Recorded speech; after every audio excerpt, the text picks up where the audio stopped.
ఉత్సాహంగా ఉల్లాసంగా చదువు సాగాలి, గొప్ప గొప్ప ఉద్యోగాలు సాధించాలి. Vignan deemed to be university.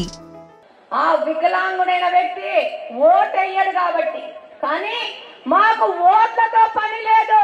ప్రజాసేవ, ప్రజల సంక్షేమము, బలుగు బలహీన వర్గాల సంక్షేమం అని ఆలోచించే నాయకుడు చెప్పినాడు. ఆ విధంగా ముందుకెళ్తా ఉన్నాం. ఎద్దేవా చేసినారు. బుజ్జి తల్లి నీకొచ్చిందా, అదే చింటోడా నీకొచ్చిందా అన్నారు.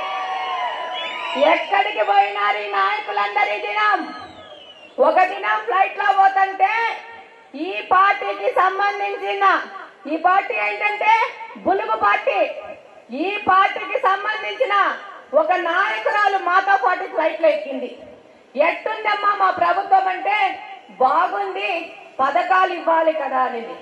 ఇప్పుడు ఆ నాయకురాలు పథకాల గురించి ఏ విధంగా చెప్పినామో, తల్లికి వందనం కింద ప్రతి ఒక్క పిల్లాడికి, ప్రతి ఒక్క పిల్లకి, కుటుంబంలో ఉంటే నలుగురికి, మాకైతే కడపలో 7 మంది పిల్లలు ఉన్నారు ఒక తల్లికి. 15వ తేదీకి ఇప్పటికి పోవాలంటే కూడా బస్సు ఎక్కితే ఫ్రీగా పోయి ఫ్రీగా రావచ్చు.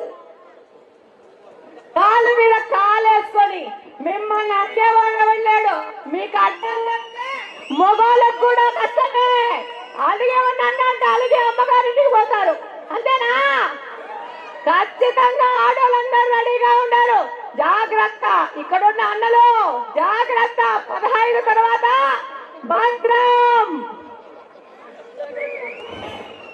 ఈరోజు సిలిండర్ పైసల కోసం భర్తని, కొడుకుని ఎవరిని అడగాల్సిన అవసరం లేదు. ఆ పైసలు వచ్చి ఆమె అకౌంట్ లో పడతా ఉన్నాయి.